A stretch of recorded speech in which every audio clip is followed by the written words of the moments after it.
So welcome back to our channel. 2025 பார்த்தீங்கன்னா ஒரு horror thriller படமாக எடுக்கப்பட்ட ஈவில் நன் அப்படின்ற படத்தை வந்து இப்போ ஓசிஸ் பிரைம் வீடியோ ஓடிடியில் பார்த்தீங்கன்னா தமிழ் டப்பிங்கோட வந்து ஸ்ட்ரீம் பண்ணியிருக்காங்க. சரி, இந்த படத்தோட கதை அப்படின்னு பார்க்கும்போது ஒரு செட் ஆஃப் ஃப்ரெண்ட்ஸ் எல்லாருமே காரில் ட்ராவல் பண்ணி போயிட்டே இருக்கும்போது திடீர்னு அந்த கார் பார்த்தீங்கன்னா பிரேக் டவுன் ஆகிடுது. ஸோ பக்கத்தில் இருக்கிற சர்ச்சில் ஒரு பொண்ணுடைய அலறல் சத்தம் கேட்குது அப்படின்னு சொல்லிட்டு அங்கே போய் பார்க்கும்போது நம்ம படத்தோட ஹீரோயின் பார்த்தீங்கன்னா அந்த இடத்துல வந்துட்டு மாட்டிக்கிறாங்க. ஸோ இதுக்கப்புறம் இவங்களோட லைஃப் நடக்கக்கூடிய சம்பவம்லாம் என்ன அப்படின்றது தான் இந்த படத்தோட ஃபுல் ஸ்டோரியா இருக்கு. ஆக்சுவலாக அந்த படத்தோட தமிழ் டப்பிங்கே பார்த்தீங்கன்னா ரொம்பவே கொடூரமாக பண்ணியிருக்காங்க. தென் ஸ்க்ரீன் பிளேயும் வந்துட்டு ரொம்ப மொக்கையாக போகும்.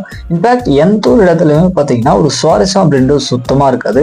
ஆக்டிங் வைஸ் அப்படின்னு பார்க்கும்போது சரி, படத்தை நடிச்ச எல்லா கேரக்டருமே ஒரு ஓகேயான பர்ஃபார்மன்ஸ் தான் கொடுத்துருக்காங்க. ஸோ ஃபைனலாக இந்த படம் பார்த்தீங்கன்னா ஒரு பிலே ஆவரேஜான படம் தான். ஸ்கிப் பண்ணிக்கிறது அப்படின்றது ஒரு நல்ல முடிவாக இருக்கும். இந்த படத்துக்கு நம்மளோட ரேட்டிங் 3.3 out of 10.